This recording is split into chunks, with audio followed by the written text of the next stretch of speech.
Hello friends, बहुत बहुत स्वागत है आप सबका आपके अपने channel let's do it study with tricks पर। दोस्तों, सीटेट हो गया, यूपी टेट भी हो गया, आंसर कीज आ चुकी हैं। आंसर कीज आप लोगों ने मैच कर भी ली होंगी और ज़्यादातर लोगों को ये समझ आ चुका होगा कि उनका एग्ज़ाम क्लियर हुआ है या नहीं हुआ है। लेकिन अब सवाल ये है कि अब आगे क्या।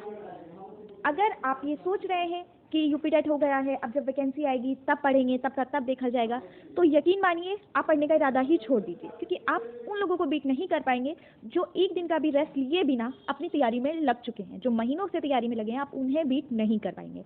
और अगर आप भी चाहते हैं कि एक सीट आपकी पक्की हो, तो ये आराम का ख्याल तय कर दीजिए और अपनी पढ़ाई में लग जाइए। तो फ्रेंड्स, आज का वीडियो होने वाला है सुपर स्पेशल, सुपर इम्पॉर्टेंट।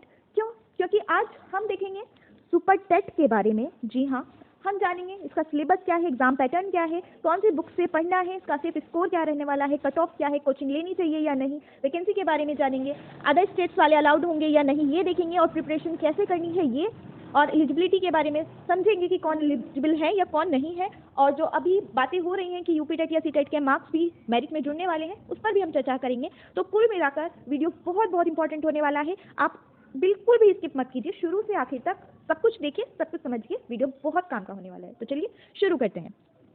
सबसे पहले देखते हैं एलिजिबिलिटी के बारे में। तो दोस्तों, अगर आपने बीटीसी, डीएलएड या बीएड में से कुछ भी किया है और आपने यूपी टेट या सी टेट दोनों में से कोई भी एक एग्जाम क्वालिफाई कर लिया है, तो आप इसके लिए एलिजिबल होंगे। और हाँ, आप यूपी के निवासी होने चाहिए, आपके पास यूपी का निवास प्रमाण पत्र यानी डोमिसाइल होना चाहिए।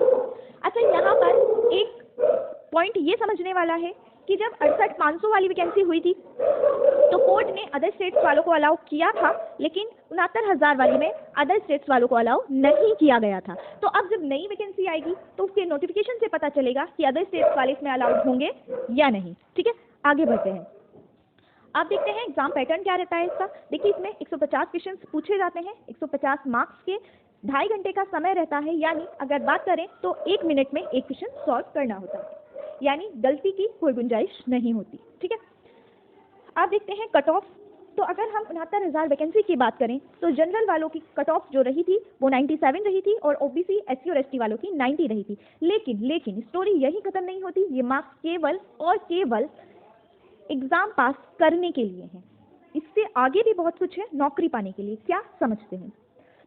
देखिए, आपको इतने नंबर तो लाने ही होंगे। उसके अलावा आपके 10th की एकेडमिक का 10%, 12th की एकेडमिक का भी 10%, ग्रेजुएशन की एकेडमिक का भी 10%, और आपने बीटीसी, बीएड या डीएलएड जो भी किया है उसकी एकेडमिक का भी 10% जुड़ता है। यानी अगर टोटल हम मिलाकर देखें तो 40% हमारा यहाँ से ऐड हो जाएगा, और जो आपने सुपर टेट के मार्क्स गेन किए हैं उसका 60% मिलाकर फाइनल मेरिट बनती है। ठीक है, तो अब देखिए, ये चीज़ हम बदल नहीं सकते, जो पास है उसे हम चेंज नहीं कर सकते, अपने ये मार्क्स इंप्रूव नहीं कर सकते। हमारे हाथ में है सिर्फ सुपर टेट, तो हमें उसी की तैयारी करनी पड़ेगी, क्योंकि एक वही तरीका है जो हमारे इन मार्क्स की भी भरपाई कर सकता है अगर आपके 1% या मार्क्स कम है तो। ठीक है, तो अगर हम सेफ स्कोर की बात करें तो कम से कम भी आपको लाने होंगे 120 प्लस। जी हाँ, ये जो 120 है यही आपका टारगेट है। देखिए, एक बात यहाँ समझने वाली है, जब वैकेंसी आ जाती है, ये पता चल जाता है कि इतने पदों पर भर्ती होनी है, तो ये उस चीज़ पर डिपेंड करता है। अगर ज़्यादा पदों पर भर्ती निकली है तो थोड़े बहुत कम नंबर पे भी काम चल जाता है, लेकिन अगर कम पदों पर भर्ती निकली है तो आपको बहुत ज़्यादा नंबर की ज़रूरत होती है। तो अभी हम इस चीज़ को नज़रअंदाज नहीं कर सकते हैं। ऊपर वाला करे बहुत ज़्यादा पदों पर भर्ती निकली, लेकिन अगर कम पदों पर भर्ती निकली तो हमें उसके लिए भी तैयार रहना पड़ेगा। इसके लिए ज़रूरत है हमें आज से ही लगने की। ठीक है, अब एक बड़ा सवाल अक्सर सभी पूछते हैं कि क्या इसके लिए कोचिंग ज़रूरी है। तो देखिए, इसका फैसला आपको करना है। कैसे? अब पहले समझते हैं कि कोचिंग के फ़ायदे क्या क्या हैं। देखिए, अगर आप कोचिंग लेते हैं तो आपको गाइडेंस मिल जाता है, डेफिनेटली आपके टीचर्स का, नोट्स मिल जाते हैं, आपका रूटीन बन जाता है, जो भी आपकी टाइमिंग है आपको पता होता है कि इस टाइम हमें पढ़ना ही है, कोचिंग जाना ही है। ठीक है, और थोड़ा सा प्रेशर बन जाता है। क्यों? क्योंकि जब आप पढ़ते हैं, आप बहुत सारे लोगों के साथ क्लास में बैठ के पढ़ते हैं कोचिंग में, तो आपको पता होता है कि आपको इतने लोगों को कम्पीट करना है। ठीक है, तो एक प्रेशर रहता है, इसी वजह से आप मोटिवेटेड रहते हैं और थोड़ा सा मोटिवेशन आपको आपके टीचर्स से मिल जाता है। लेकिन अगर आप सेल्फ मोटिवेटेड हैं, आपको किसी बाहर वालों की मोटिवेशन की ज़रूरत नहीं है, आप खुद से अच्छे से स्टडी कर पाते हैं, आप खुद से बुक से अच्छे से पढ़ पाते हैं, अपने नोट्स खुद से बनाना पसंद करते हैं, और इस सब में आपको कोई प्रॉब्लम नहीं होता, आप रेगुलर पढ़ते हैं, आपका ये नहीं है कि 2 दिन पढ़ा 2 दिन की छुट्टी है ना, आप मोटिवेटेड अच्छे से रहते हैं, डिसिप्लिन मेंटेन रखते हैं अपनी पढ़ाई के प्रति, आप अपने बाकी जो थोड़ी बहुत कमी रह जाती है वो आप बुक्स से, नोट्स से और यूट्यूब से पूरी कर लेते हैं, तो यकीन मानिए आपको कोचिंग की कोई ज़रूरत नहीं है अगर आप ये सब अच्छे से कर पाते हैं तो। अदरवाइज आप कोचिंग ले सकते हैं, कोचिंग में कोई बुराई नहीं है, आपका थोड़ा सा काम आसान हो जाता है कोचिंग से, लेकिन ऐसा नहीं है कि कोचिंग के बिना सुपर टेट नहीं निकल सकता, बिल्कुल ऐसा नहीं है, ठीक है। तो ये आप डिपेंड कीजिए आप कौन सी कैटेगरी में आते हैं और इसी हिसाब से डिसाइड कीजिए कि आपको कोचिंग लेनी है या नहीं लेनी, ठीक।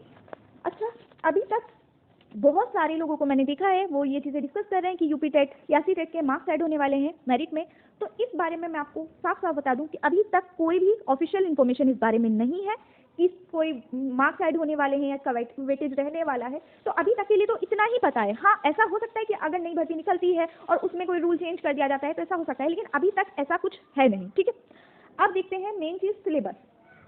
सिलेबस आप या तो स्क्रीनशॉट ले सकते हैं या आप गूगल से भी डाउनलोड कर सकते हैं। अभी हम यहाँ मोटे तौर पर समझने की कोशिश करेंगे कि कितने सब्जेक्ट्स हैं और क्या क्या किस सब्जेक्ट का ज़्यादा वेटेज है, किसका कम है, कितने मार्क्स के क्वेश्चन आ रहे हैं। तो अगर लैंग्वेज की बात करें तो इसमें 40 नंबर की टोटल लैंग्वेज है, जिसमें से हिंदी 20 नंबर की आती है, संस्कृत और इंग्लिश 10-10 नंबर की आती हैं, ठीक है।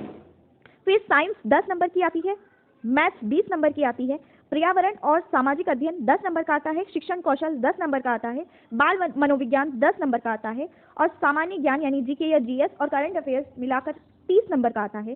तार्किक ज्ञान 5 नंबर का आता है, सूचना तकनीकी से 5 नंबर के क्वेश्चन पूछे जाते हैं, और जीवन कौशल, प्रबंधन एवं अभिवृत्ति से 10 नंबर के क्वेश्चन आते हैं, ठीक है। तो ये हमने देखा बिल्कुल मोटे तौर पर जो सभी को नजर आ रहा है, लेकिन ये सिलेबस अगर मैं सच बोलूं तो सिर्फ डराने वाला सिलेबस है। इस सिलेबस को देख के आप में से ज़्यादातर लोग डर चुके होंगे कि वही 13-14 सब्जेक्ट पढ़ने हैं, कैसे होगा, लेकिन मैं सच बताऊं ऐसा कुछ नहीं है। अगर इस सिलेबस को मेरे नज़रिए से देखा जाए तो इसे बीट करना बहुत आसान है, आपको आपके गोल तक पहुंचने में कोई बहुत ज़्यादा मुश्किल नहीं होने वाली अगर आप ठान लें तो अगला वीडियो मैं इस पर पूरा डिटेल्ड वीडियो लेकर आने वाली हूँ कि कैसे हम 3 महीने या उससे भी कम समय में पूरी सुपर टेट की तैयारी अच्छे से कर सकते हैं। तो बिल्कुल बने रहिए। अगर मैं इसी वीडियो में सब कुछ डिटेल में समझाती हूँ तो मैं ज़्यादा डिटेल में समझा नहीं पाऊंगी, वीडियो बहुत लंबा हो जाएगा, तो इसलिए मैं अगला वीडियो अलग से इस चीज़ पर डालूंगी, आप लोग उसे बिल्कुल भी स्किप मत कीजिएगा। तो आज हमने मोटे तौर पर सभी कुछ देख लिया है इसके बारे में। आई होप आपको अब इसके बारे में कोई डाउट नहीं रहा होगा, सिर्फ हमें अब इसकी तैयारी कैसे करनी है वो डिस्कस करना है, और वो डेफिनेटली हम अगली वीडियो में करेंगे ही। अगर आपके लिए ये वीडियो यूजफुल रहा है तो प्लीज़ मेरी वीडियो को लाइक कीजिए, अपने दोस्तों के साथ शेयर कीजिए, और मेरे चैनल को सब्सक्राइब करना मत भूलिए। मुझे आपके सपोर्ट की बहुत ज़रूरत है, प्लीज़ मुझे सपोर्ट कीजिए। Thank you so much for watching.